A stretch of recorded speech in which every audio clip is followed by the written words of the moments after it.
بسم اللہ الرحمن الرحیم۔ قاتلین امام حسین علیہ السلام پر طرح طرح کے عذاب۔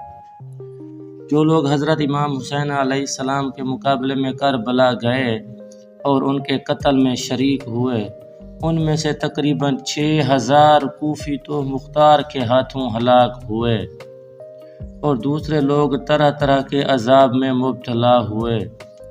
علماء کرام فرماتے ہیں کہ ان میں سے کوئی نہیں بچا کہ جس نے آخرت کے عذاب سے پہلے اس دنیا میں سزا نہ پائی ہو۔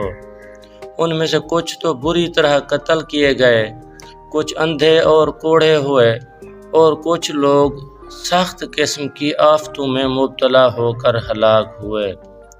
حضرت ابو شیخ فرماتے ہیں